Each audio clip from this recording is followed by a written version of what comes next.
À la limite, je voudrais qu'elle vous dérange pendant le message, parce que pour moi, c'est une des façons de représenter l'amour de Dieu. C'est cette eau qui coule, qui coule, qui coule, qui coule et qui coule encore. Et même quand ça ne va pas dans nos vies, et même quand c'est difficile dans nos vies, ça coule, et ça coule quand même. Et même quand on a des questions, ça coule quand même. Et ça bénit, et ça bénit, et ça bénit encore. Et même quand il y a des rochers au milieu de notre vie, elle est entourée par cette eau qui coule, qui coule. Le message de ce matin, enfin la réflexion de ce matin, elle est un peu particulière, parce qu'elle m'a été inspirée par sur YouTube un passage que j'ai vu où c'est Sylvain Tesson qui parle. Sylvain Tesson, c'est un écrivain, et il parle qu'il a fait le tour de la Terre dans ses voyages, et qu'il a vu la faim, et qu'il a vu la chaleur, et qu'il a vu la guerre, et qu'il a vu le froid, qu'il a vu la pauvreté, qu'il a vu la terreur. Et il dit, la France est un paradis peuplé de gens qui se croient en enfer. Et ça m'a interpellé. Ça m'a beaucoup interpellé, parce qu'il dit, à l'image du climat de la France, qui est un climat tempéré, nous vivons dans un pays tempéré dans tous les sens du terme. Il dit, nous ne souffrons pas des extrêmes, parce que nous sommes dans un pays tempéré. Et je n'ai pas pu m'empêcher de rapprocher ça de notre foi chrétienne, en me disant que nous avons toujours soif de plus et de plus de choses. Et dans tout ça, souvent les eaux que nous buvons, nous les trouvons amères. C'est-à-dire que on pense qu'il nous faut toujours plus. On pense que ce que nous avons, ce n'est jamais assez. On pense que nos difficultés sont plus grandes que nos bénédictions. On est souvent, on a l'impression de passer par des eaux amères. Et j'ai pensé à Exode 15, où après la sortie d'Égypte, le peuple arrive à sa première source, et c'est une eau amère. Et c'est aussi une des premières fois que le peuple va râler en disant, mais pourquoi tu nous as sortis du pays d'Égypte pour nous amener dans des eaux amères? Exode 15, 23, de là ils vinrent à Mara, mais ils ne pouvaient point boire les eaux de Mara parce qu'elles étaient amères. C'est pourquoi ce lieu fut appelé Mara. Et le peuple murmura contre Moïse en disant, mais que boirons-nous? Et Moïse cria à l'Éternel, et l'Éternel lui enseigna un certain bois qu'il jeta dans les eaux, et les eaux devinrent douces. Et il lui proposa une ordonnance et une loi, et il l'éprouva là. Il lui dit, si tu écoutes attentivement la voix de l'Éternel ton Dieu, si tu fais ce qui est droit devant lui, si tu prêtes l'oreille à ses commandements, si tu gardes toutes ses ordonnances, je ne ferai point venir sur toi aucune des infirmités que j'ai fait venir sur l'Égypte, car je suis l'Éternel qui te guérit. Puis ils vinrent à Élim, où il y avait 12 fontaines d'eau et 70 palmes. Ils se campèrent là, près des eaux. Et encore une fois, j'ai pensé à nos situations, qui sont souvent des situations amères. Et souvent, après avoir eu une bénédiction, comme la traversée de la mer Rouge, où on arrive quelque part en se disant « Oh, ça va mieux, on a passé l'épreuve, on a passé les difficultés, on a été béni par l'Éternel, et il y a autre chose qui arrive. » Et on se dit « Mais encore, et pourquoi encore ?» Et ça nous laisse un goût amer. Spirituellement, on est dans la même situation que le peuple d'Israël, ça nous laisse un goût amer. Et j'ai pensé à David qui, dans le psaume, il dit « Bénis l'Éternel, mon âme ». Et on sait très bien que David sa vie n'a pas toujours été rose. C'est un homme qui a triché, c'est un homme qui a volé, c'est un homme qui a tué, c'est un homme qui a été pourchassé, qui a été poursuivi, c'est un homme qui a été confronté à des géants. Vraiment, il y a une accumulation de difficultés aussi dans sa vie, et pourtant dans le psaume, il dit « Bénis l'Éternel, mon âme ».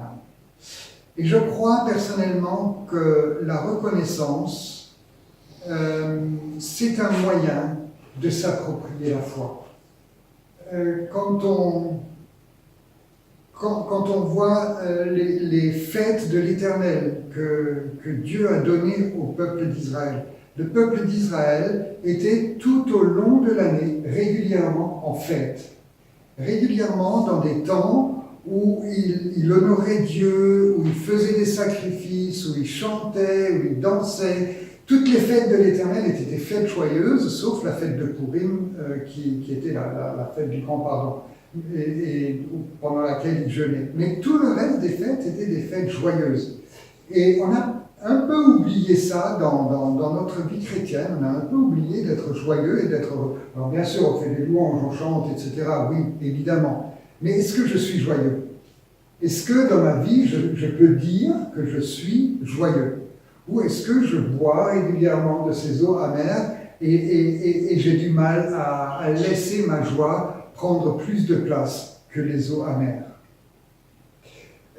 J'ai pensé à un certain nombre de choses et je me suis dit, mais combien d'entre nous sommes-nous inquiets pour nos lendemains? Ok, c'est notre droit, entre guillemets. Mais est-ce que nous savons être reconnaissants pour notre passé? Parce que je crois que si nous sommes reconnaissants pour notre passé, notre avenir nous semblera moins amer. Combien d'entre nous sommes insatisfaits pour différentes raisons? Mais combien sommes-nous aussi capables d'être reconnaissants pour toutes les satisfactions que nous avons eues? Je pense qu'en étant reconnaissants pour les satisfactions, nos insatisfactions vont nous sembler beaucoup moins amères. Combien aussi on se dit souvent, ouais, mais dans ma foi, je suis pas là où je voudrais être, j'aimerais croire plus, je voudrais plus de foi, je voudrais plus de ceci. Est-ce que nous remercions pour tout ce que nous avons déjà appris? Pour tout ce qu'on en a partagé un petit peu mardi soir, ou jeudi soir, où je disais, mais qu'est-ce que je suis reconnaissant de ce que Dieu m'a appris les 5-6 dernières années? J'ai l'impression d'avoir fait des bons géants. Alors oui, pour demain, je ne sais pas. Oui, pour demain, j'aimerais qu'il y en ait plus. Oui, pour demain, j'aimerais encore plus servir mon Dieu. Mais soyons reconnaissants parce que nous avons vécu jusque-là. Quand nous sommes dans la tristesse, souvenons-nous des temps de joie. Parce que c'est le souvenir des temps de joie qui va apaiser notre tristesse. Quand nous nous sentons trompés dans l'amitié, combien de fois ça nous arrive que, voilà, on se sent trompé dans l'amitié? Souvenons-nous des bons temps que nous avons passés ensemble. Et cette tromperie dans l'amitié va devenir très relative et on va pouvoir passer au-dessus. On a passé des bonnes choses ensemble. Ne ressassons pas ce qui ne va pas, mais souvenons-nous de ce qui a été bon dans notre vie. Quand tu es dans la dépression, ok, c'est difficile d'être dans la dépression, mais souviens-toi des temps que tu as vécu quand tu n'étais pas dans la dépression. Aspire à ces temps, prie pour retrouver ces temps dans lesquels tu étais, revis quelque part ces temps dans lesquels tu étais avant d'être dans la dépression. Si tu es oppressé par quelque chose, si tu es oppressé par quelqu'un, aie le courage de revenir à l'origine de cette oppression et prie pour la guérison, pour que Dieu apaise les choses en dénonçant l'oppression que le diable a mise sur ta vie. Si tu es malade, on a tous des petits bobos. Mais si tu as 1% de ton corps qui est malade, sois reconnaissant pour les 99% qui fonctionnent. Et si tu as 60% de ton corps qui est malade, Sois reconnaissant pour les 40% qui fonctionnent encore. Tu es encore en vie.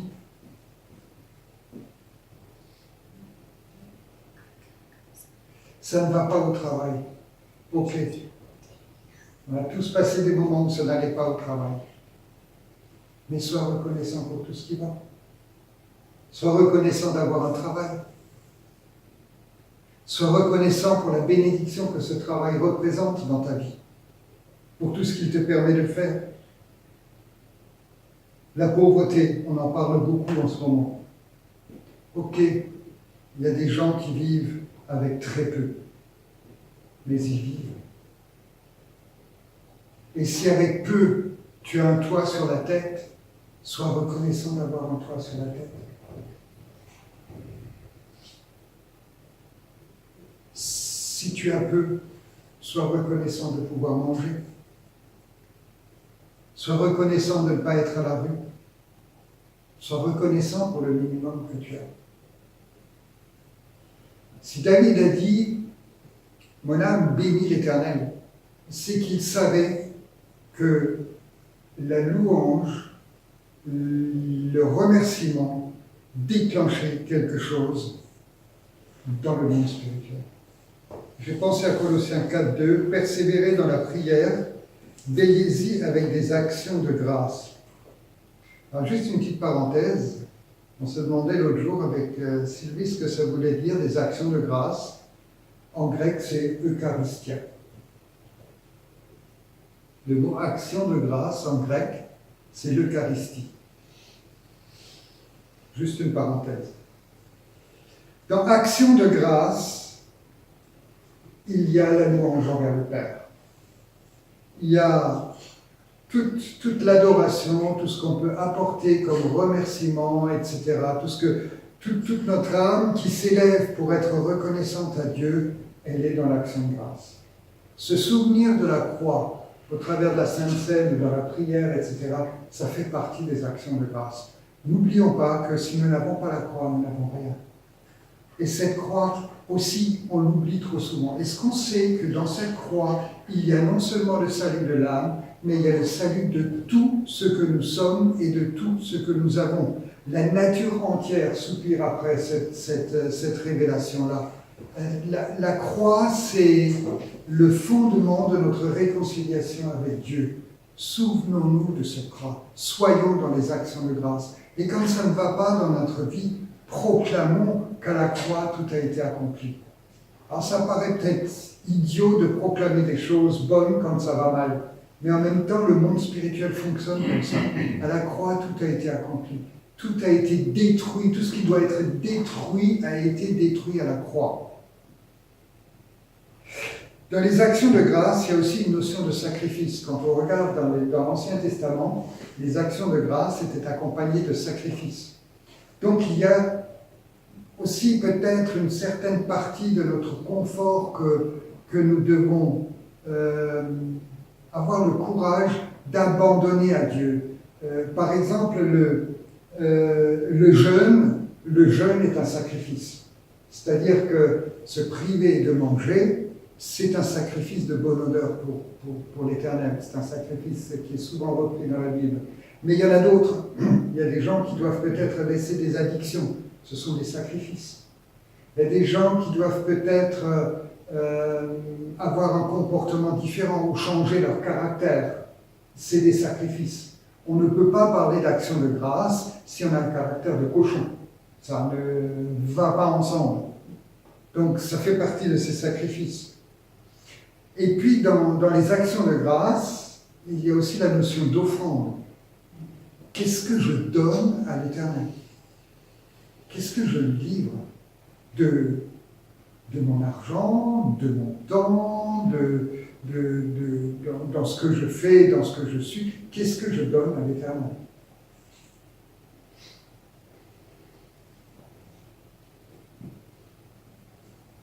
Pour une vie chrétienne épanouie,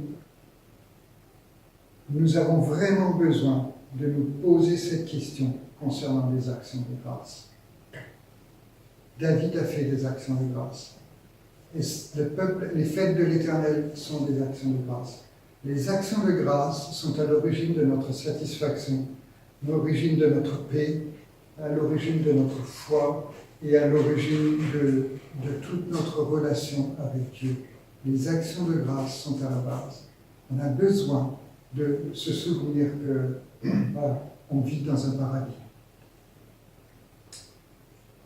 Notre espérance est conditionnée par des actions de grâce. Notre positionnement en tant que fils de Dieu est visible dans le monde occulte, dépend de nos actions de grâce. Le diable voit qu'il a perdu si nous sommes reconnaissants pour le peu que nous avons. Quand il constate que les afflictions qu'il nous envoie sont compensées par nos actions de grâce, il est perdu. Il n'a plus de puissance sur nous, parce que nous nous positionnons en tant que fils de Dieu. Psaume 22,4, Dieu habite au milieu des louanges d'Israël. Dieu habite au milieu des louanges de son peuple. Dieu habite dans notre vie, au milieu de nos actions de grâce et de nos louanges. Et vous savez, ce qui m'a aussi, quand j'arrivais vers la fin du texte, ce qui m'a aussi interpellé, c'est qu'il est écrit que Dieu révéla à Moïse un bois qu'il devait jeter dans l'eau et qu'après, ils ont pu boire cette eau. Et je me suis dit aussi que, finalement, si nous permettons au Saint-Esprit de trouver ce qui apaise notre situation, si nous murmurons un peu moins et que nous faisons un peu plus d'action de grâce, finalement nos eaux ne sont pas si amères que ça. Et même si elles gardent peut-être quelquefois un arrière-goût, elles sont buvables. Elles sont buvables.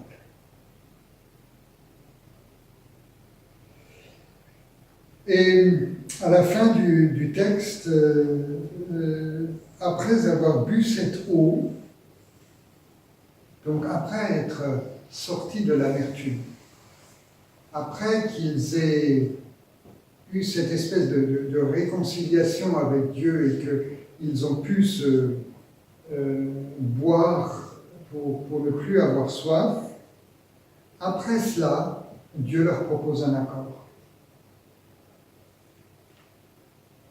Et cet accord va les emmener dans un pays de bénédiction.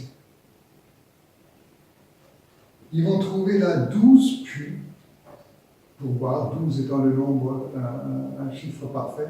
Ils vont trouver 12 puits d'eau pure devant lesquels ils vont pouvoir camper et garder leur bénédiction. Et non seulement ils trouvent les 12 puits, mais ils trouvent aussi 70 palmiers. C'est-à-dire ils vont arriver dans une espèce d'oasis où là, tout va être parfait, quoi. Ça va être un petit peu un paradis sur terre par rapport à tout ce qu'ils ont vécu jusqu'à présent. Et ils ont trouvé 70 quoi 70 palmiers. Palmiers. Et je me suis dit, ce bois représente peut-être aussi quelque part la croix. Et c'est au pied de cette croix que l'Éternel nous propose un accord. C'est au pied de cette croix que l'Éternel va nous emmener vers la bénédiction, vers la plénitude et vers l'abondance. Et si la croix, elle était dans ta pensée, je pense que voilà, ça rejoint quelque part. Ne minimisons pas l'œuvre de la croix. Ils sont arrivés à Rapha.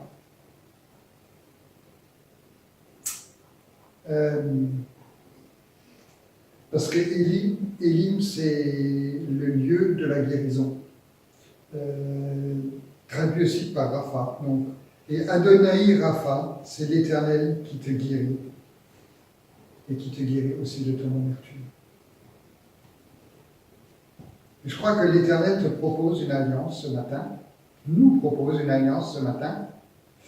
Si tu écoutes attentivement la voix de l'Éternel, ton Dieu, si tu fais ce qui est droit devant lui, si tu prêtes l'oreille à ses commandements, si tu gardes toutes ses ordonnances, si tu prends toute la mesure de son pardon, Si tu saisis par la foi la dimension de l'œuvre accomplie par Jésus à la croix, je ne ferai venir sur toi aucune des infirmités que j'ai fait venir sur l'Égypte, car je suis l'Éternel qui te guérit, qui te sauve. Sozo, le salut de la croix, il est pour notre âme, il est pour notre corps, il est pour nos possessions, il est pour notre abondance. Dans le salut de la croix, il y a tout a été accompli. Toutes les œuvres du diable ont été détruites. Toutes les autorités dont nous avons besoin nous ont été données. Il ne reste rien dans la possession du diable après la croix. C'est souvent notre positionnement qui fait la différence. Voilà, c'était, j'espère, un message d'encouragement après les gilets jaunes.